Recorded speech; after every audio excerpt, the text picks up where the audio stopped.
రానున్న ఖరీఫ్ సీజన్లో పత్తి పంటలో హెచ్టీబీటీ విత్తనాలు రైతులకు చేరకుండా ఉండేందుకు ఏపీ ప్రభుత్వం ముందస్తు జాగ్రత్తలు తీసుకుంటోంది. ఇందులో భాగంగా పత్తి విత్తనాల ఉత్పత్తి కంపెనీలు నిల్వ చేస్తున్న గోదాములు, టోకు, చిల్లర డీలర్ల దుకాణాలు, రవాణా, పార్సిల్ కార్యాలయాల్లో ఆకస్మిక తనిఖీలు నిర్వహిస్తున్నారు.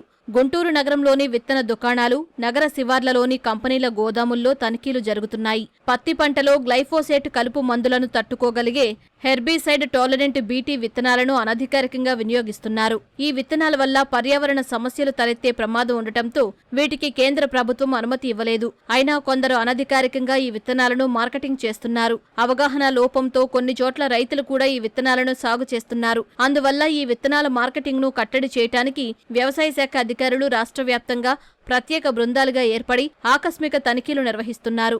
గత 4 రోజుల నుంచి రాష్ట్ర వ్యాప్తంగా మన కమిషనర్ గారి ఆదేశాల మేరకి ఈ సంవత్సరంలో సాగు చేయబోయేటువంటి సమ్మర్లో కానీ, ఎర్లీ సమ్మర్ కానీ, లేదంటే ఖరీఫ్లో సాగు చేయే కాటన్లో ఎక్కడైనా కూడా రైతులు హెచ్టీ కాటన్ అనేటువంటిది ఏమైనా కంపెనీ వాళ్ళు అమ్ముతున్నారనే ఉద్దేశం మీద రాష్ట్ర వ్యాప్తంగా సర్ప్రైజ్ రైడ్స్ అనేటువంటిది 8 టీమ్స్గా ఫామ్ అయ్యి వివిధ జిల్లాలకు వెళ్ళడం జరిగింది. ఎక్కడైతే ఈ విత్తనాలు అనేటువంటివి ప్రాసెస్ చేయబడతాయో ఆ ప్రాసెసింగ్ ప్లాంట్స్ అన్నీ కూడా గుంటూరులో వెరిఫై చేయడం జరిగింది. అదేవిధంగా గుంటూరులో ఉన్నటువంటి సుమారుగా ఒక 8 C&F అంటే కంపెనీలు నిల్వ చేసేటువంటి స్టాక్ పాయింట్స్ను కూడా చూడడం జరిగింది. అదేవిధంగా అక్కడ నుంచి మేజర్ డిస్ట్రిబ్యూటర్స్ ఎవరైతే ఉన్నారో ఇక్కడ నుంచి వివిధ ప్రాంతాలకు ఇక్కడ సీడ్ వెళ్తుందో ఆ డిస్ట్రిబ్యూషన్ పాయింట్స్లో కూడా వెరిఫై చేయడం జరిగింది. కమిషనర్ గారు కొన్ని కిట్స్, లేటరల్ ఫ్లో స్ట్రిప్స్ అనేటువంటివి ఇవ్వడం జరిగింది. హెచ్టీ కాటన్ జీన్ అనేటువంటి టెస్ట్ చేయడానికి అది సరిపోతుంది. సుమారుగా ఇప్పటి వరకు 75 శాంపుల్స్ కలెక్ట్ చేశాం.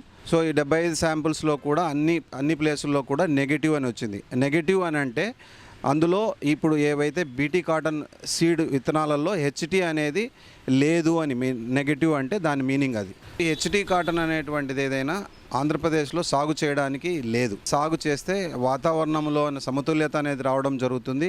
రాబోయే రోజుల్లో జెనెటిక్ మోడిఫికేషన్స్ జరిగి రైతులకి చాలా ఇబ్బందులు వస్తాయనేటువంటి ఉద్దేశంతో ఈ హెచ్టీ కాటన్ ఎట్టి పరిస్థితుల్లో కూడా వాడకూడదని రైతుల్ని విజ్ఞప్తి చేస్తున్నాం.